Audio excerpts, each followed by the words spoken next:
This video is on Graham's law of effusion and diffusion, and basically this is a discussion of the movement of gases. Okay, so if you're looking for like a generic, what's this, what are we talking about here? We're talking about how gases move. And so there are two words that this law deals with, and those words are diffusion and effusion. And diffusion is the tendency of molecules to move from areas of high concentration to low concentration.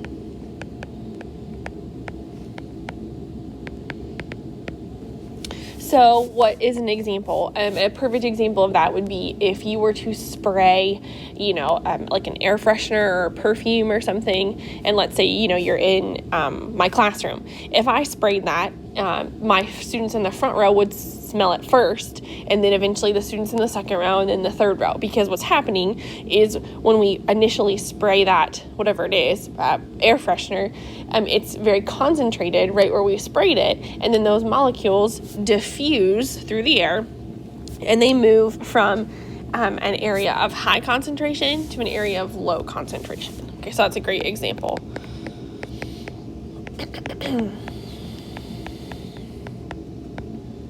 Okay, so that's what it means for a gas to diffuse, or the process of diffusion. And then for a gas to effuse, or the process of effusion, this occurs when molecules escape through tiny holes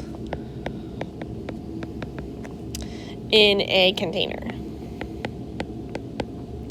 So an example here would be like if you have a helium balloon that's obviously floating, and you have it in your room or something. Eventually that balloon will deflate, and that's because the helium is ever so slowly effusing through the the material of the balloon itself. So that is why balloons deflate.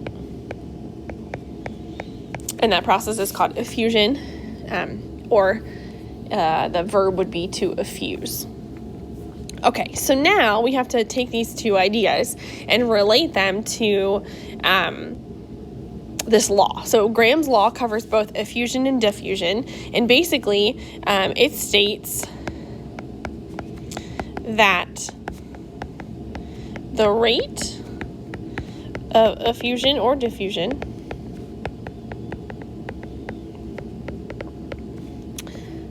of a gas is inversely proportional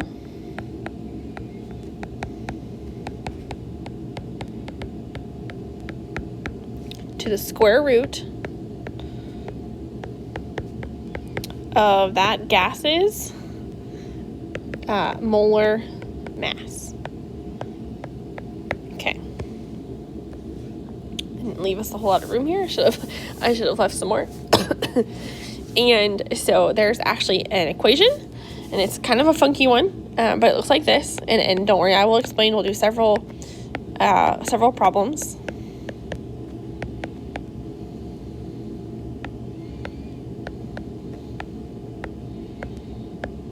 Okay, so the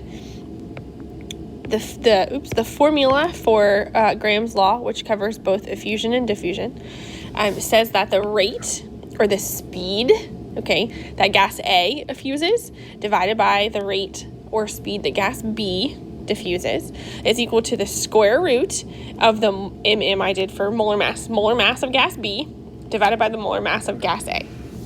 So that's the formula.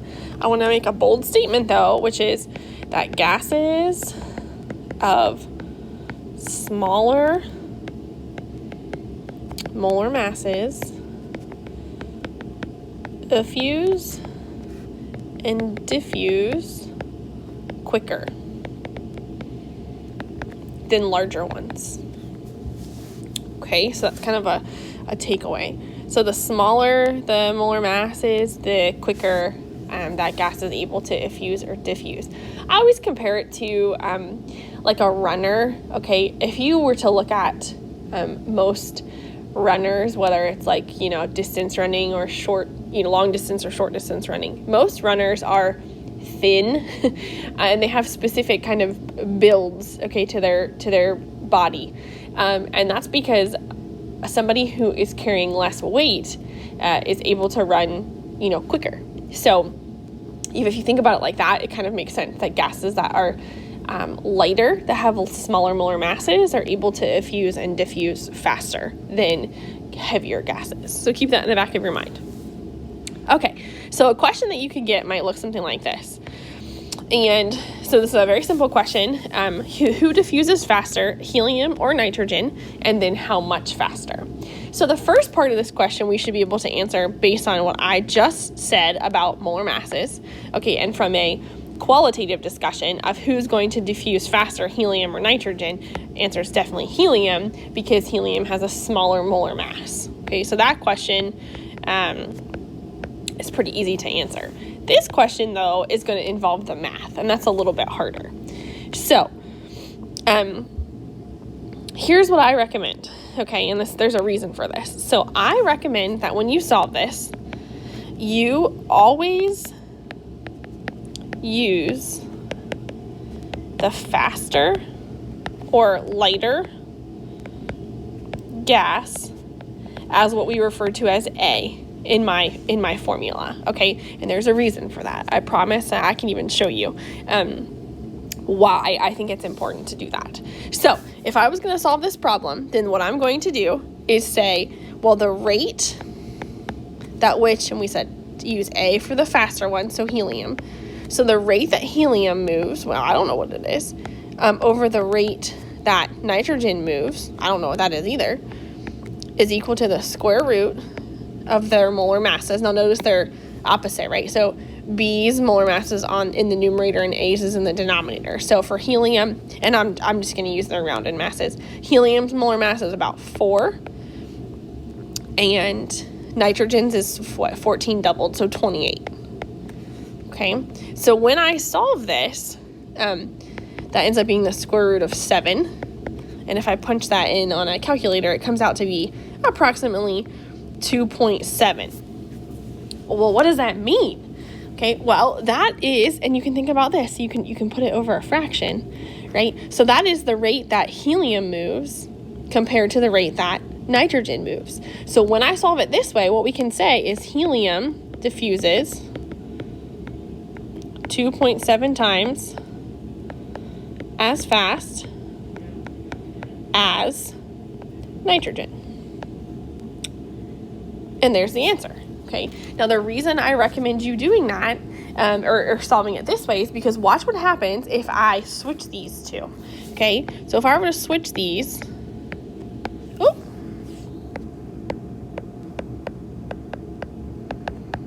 it would be the inverse, right? And I don't know, I need a calculator. So,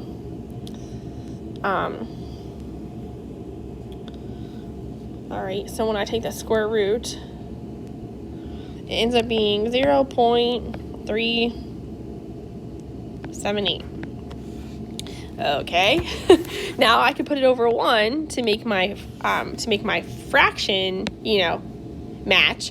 So you could say, okay, well, if helium's moving at a rate of 1, then nitrogen's moving at a rate of 0.378. Well, this helium's still moving faster, but man, this is too hard to try to put into words what we did right here. So I hope that makes sense as to why I think it's always best if you put the faster or lightest gas as gas A. It'll always eliminate this issue of you like kind of being like, I'm not sure how to answer this question based on the numbers that I calculated. Okay, so all right, so that's an example. Let's solve another one.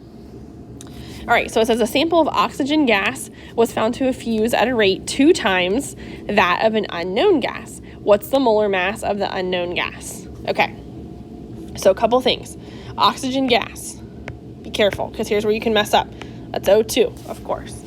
All right, so what do we know? What's my problem? Tell me. It says that O2 is effusing 2 times faster. So O2 is the faster effusing gas, right? So right here, you should be able to make a prediction. Okay, what's going to be true about the molar mass of this unknown gas that I'll call X? Well, if O2 is the one who moves faster, the molar mass of gas X has to be greater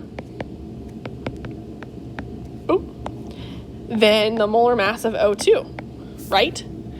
Doesn't that make sense? Because then the gas X would be moving slower, which is what this problem says. So if we don't get that to come out in my answer, we know we've made a mistake. Okay, so then how do we solve this? Well, like we just said, okay, faster moving gas on the top. So this time I know my rates, right? I hope you can see why I know my rates. I'm gonna go ahead and just really small write the rate of O2 over the rate of mystery. Okay, I know it. It said oxygen moves twice as fast as gas X. So I picked 2 and 1. Now, could you have called this, 4 and 2? Heck yeah. 6 and 3? Yeah. But why would you not pick 2 and 1? It's the simplest thing. So then, okay, remember, if O2 is here, it's in the denominator. So O2's molar mass is 32, and molar mass of unknown gas is X. So all I have to do now is solve for X.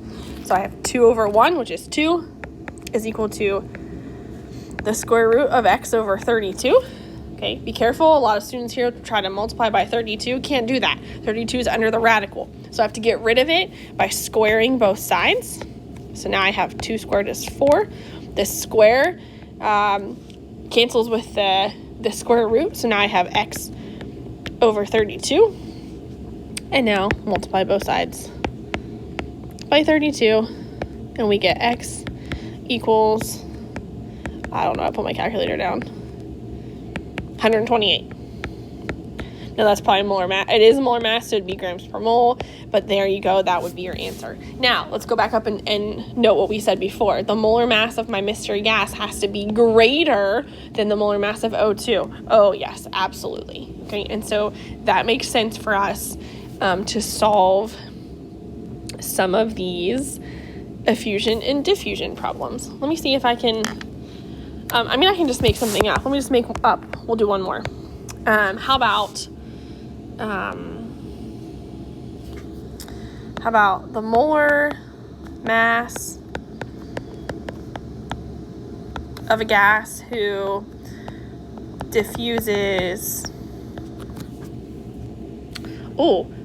4 times slower than, I don't know,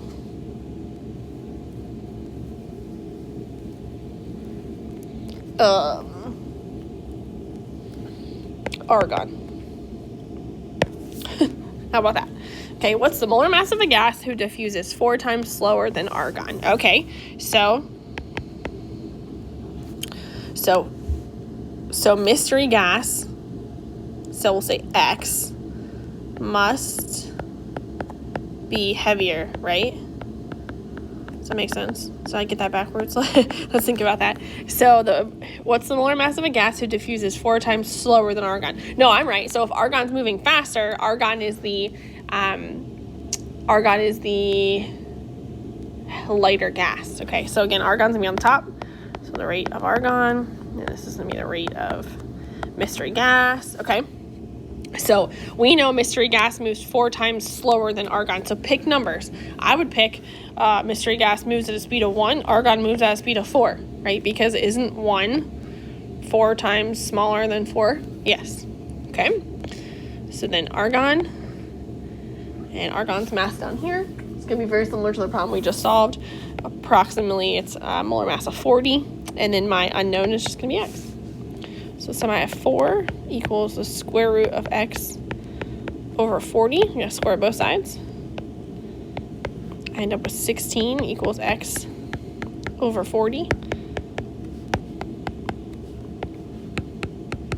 Well, let's see, 16 times 4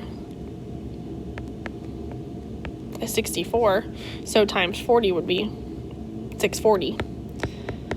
And there you go. So that's a huge molar mass. Again, I just made this problem up, so it's probably not a real thing, but that would be the answer. Again, we said X must be heavier than argon. Oh man, it's much heavier than argon. So that is how we can apply Graham's law of effusion and diffusion, not only qualitatively by just answering the question of who would diffuse or effuse faster or slower, but also quantitatively by predicting by how many times faster or how many times